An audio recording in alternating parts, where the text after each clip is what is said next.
Hello, my name is Christian Lee here for Earham Digital, and we're here with, would you like to introduce yourself? Hi, my name is Frances Whitney, and I met Christian 5 minutes ago, but we're best friends. It's been a little hectic, but it's been great. We just actually made this dance up just now. We did. We didn't even practice it. No, we didn't.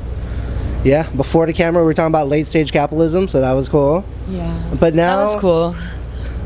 But now we're here to talk about your music, though. Sick. You are on tour because you are here because you dropped, basically... you call it Old Hobbies Revisited. Yes. But basically, it's like an extended version of your EP that you dropped last year. Correct. And you did 3 dates, and this is the last one. How's it been so far? It's been really fun. I did 4 dates earlier, or at the end of last year, and honestly, like, every show has been really different. The 4 dates I did at the end of last year, though, like, were cities in which I knew a lot of people, and I knew there'd be, like, a solid crowd. Yeah. But these are cities, like, where I've never performed, and I don't have family or friends, and so seeing, like, heads in the room is, like, truly mind-blowing. And people who, for the Denver show, like, flew in from several different states and places and made custom t-shirts, and I've just felt genuinely overwhelmed and mind-blown and very grateful. Well, as a journalist, we should have done some research about you, and we did. And we do know you do have, like, a super fan in Denver, don't you? Oh my gosh, yes. Mile High Brendan. So was he at that one? Yes, he was. Oh, yeah. He rallied the troops, for sure. Yeah, I mean, it's we were just talking about this before we started filming, but I feel like 2025 as an artist it's a challenging time in how much self-promotion the age of TikTok and Instagram Reels requires of artists that are also trying to make art on a regular basis. So it's lovely to have people like Brendan, as well as many others, who sort of take it upon themselves to, like, spread the word. Yeah. And it's like, it makes no sense to me in many ways, but I'm very lucky and thankful. And then on the new record, you have a few new songs. If you count them as new, but I noticed, because I've heard this from doing that, I think you doing that, I guess it was a live stream you did with Brendan. It was like, he talks about Orion. I listened to it, and it was really good. I'm like, Thank you put that on the new one. Yes. The old Orion, yeah. I wrote that song like 5 years ago, and there was a brief period of time where I was putting out sort of bedroom demos and, like, not promoting them at all, and I feel like 14 of my friends were listening to them. And those still exist on Spotify, but under my dog Daisy's name, Daisy the dog. She's my soul dog. She's so perfect in every way. Oh my God, I could cry, actually. But I decided, because of the response that people had to Orion, it seemed to, like, really resonate with people emotionally in a way that, like, I couldn't have predicted I would re-release it under Old Hobbies Revisited. Thank you. And I actually found out about you, I think maybe it was like a year or two ago. One of my friends, well, like, friend of a friend, but, like, we're mutuals. Her name is Alyssa Young.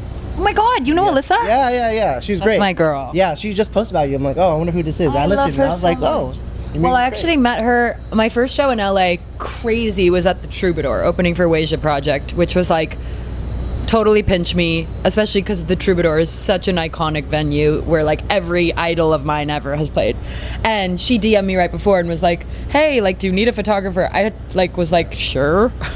So she came, and we ended up talking about Taylor Swift in the 1975 and Phoebe Bridgers, and we started going to shows together, and we became fast friends. She is, like, I love how passionate she is about not just music and musicians, but, like, concert going. Yeah. Like, she goes to shows.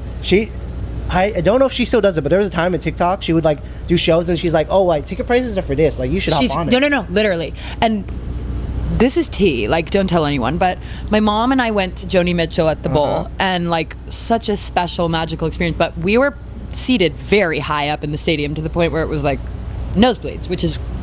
I'll climb in the tree behind the stadium and watch Joni, but Alyssa was like, she's so savvy. Oh my God, don't arrest me.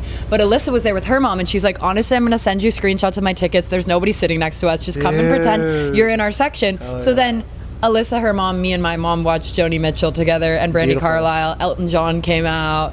Taylor Goldsmith of Dawes. Blake Mills. Sorry, I'm really tactile. Anyway, she's the best. And, you're talking about, like, some of the idols. Who are some of your idols, or just, like, Right? Who are some of your idols or people that you listen to, like growing up, that just like inspired you to make music? Great question. I feel like my earliest real inspirations was like Hilary Duff and Avril Lavigne and like honestly Green Day, like punk rock music. They're a Bay Area band. They were one of the first concerts I ever went to. Oh yeah. But then I like had a Beatles phase where I was obsessed, and then in high school I think I like really discovered the singer-songwriter genre. Jackson Browne became my sort of hero. Like all the Laurel Canyon crew, Joni, Eagles, Carole King, Neil Young, the list goes on. And then the other big moment for me was like towards the end of college, I found Phoebe Bridgers, and I'd never heard anyone write lyrics or melody like her before, and it drew me back to songwriting in a way that no one ever has, and she's still very much definitely on my Rushmore. Nice, okay. And you know, we talked about, we've been friendly, we just made up our own dance in the beginning of this interview. We have a mutual with Alyssa. Do you think we could take the next step too? Do you think we could be friends as well? Fuck yeah. Hell yeah. I kind of felt that like from the moment we met. Is that saying too much? And I don't want to assume too much, but I feel like one of your love languages might be like, is it physical touch? Yeah, well, I'm really touchy. And I actually also show excitement with like a more aggressive like hit sometimes. Like one time someone wrote on my Facebook wall, happy birthday, and they were like, I love you so much, except when you're drunk and you punch me like in excitement. Not like, I would never. Yeah. Never. Like I literally make love, not war. Like I'm a pacifist, but I get excited, and if something's funny, yeah. I feel that. Well, I don't know why that is. Do you feel like you have that or no? No, one of my love language is giving gifts to others. Did you bring me a gift? How'd you know? You did? Yeah. Did you just say that to set it up, or do you actually like to give gifts? I do love to give gifts. What's like? How do you like to receive love? Gifts? I think that and words of affirmation. I love a word or two of affirmation. Sometimes people ask me my love language, and I'm like, whoops, I think I like getting all of them. Well, you're about to pick. Well, no, you're about to get one right now. One Holy gift shit. is someone you did mention, because I guess you did see them. It's Elton John and Brandi Carlile. Are you kidding me? Yeah. Wait, we didn't plan that. No, we didn't. Isn't that crazy? Oh my god. I should have mentioned Elton as someone who like informed my songwriting journey a lot, and Brandi later too. Such a fan of both of them. Wow. Christian, you didn't have to. I don't have anything for you. It's okay. Maybe one day I could meet Brandi and Elton. Hopefully. And then we can pull up this clip. Yeah, we could. And I'll make sure Christian's there. Thank you.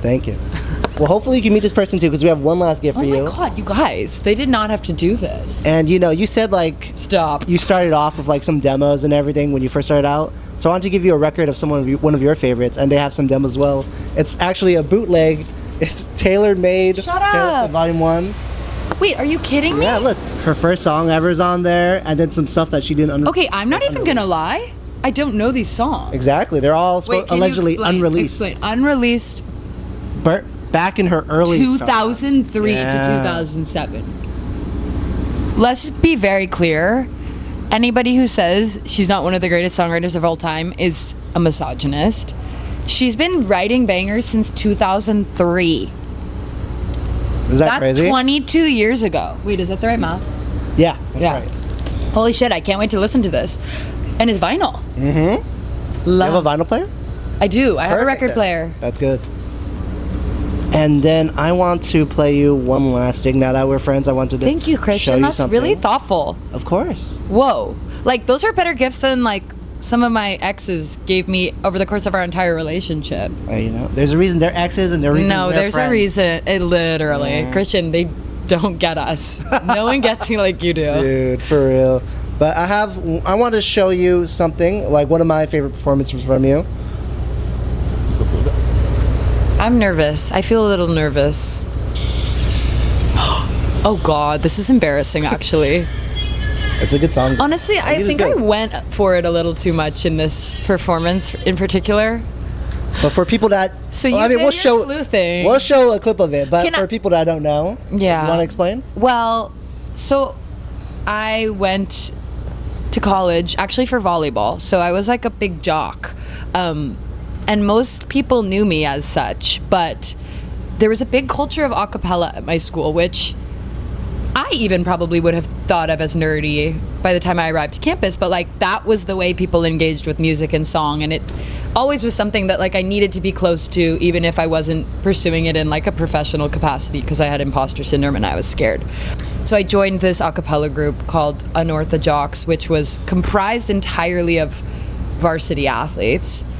Including you. And we honestly had the most raucous and lit shows because athletes really know how to show up for each other. We would have like the whole football team swim and dive. Every athlete on campus was there, and yes, I covered 4 or 5 seconds.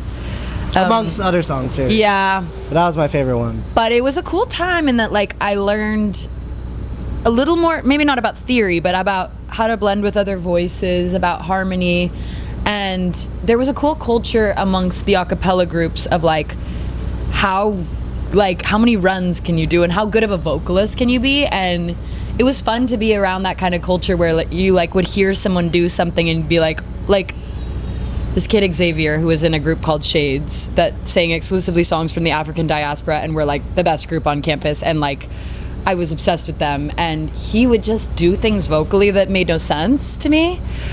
And it was really inspiring, and it was a fun way to like stay in touch with music during a time in my life where I didn't have a lot of free time to be doing gigs like this. Wow, you did your research, Christian. Yeah, I tried my best. I'm scared. Well, maybe we could save some for another interview, but unfortunately that's all the time we have for today. I love you. That was such a fun interview. Thank you. But before we turn off the camera though, because this interview is all about you, I don't want, not just to make you narcissist or anything, but we are here because of you. And is there anything else you'd like to say, anything else you'd like to plug before we turn off the camera? The rest of the time is all you. Well, I would just, follow me on socials. I have too many songs that are unreleased and ready to soar. So there will be lots of new music coming, and hopefully more shows. And you can really just find what you need to find on the web. Instagram, TikTok. I'm trying to think if I'm forgetting something.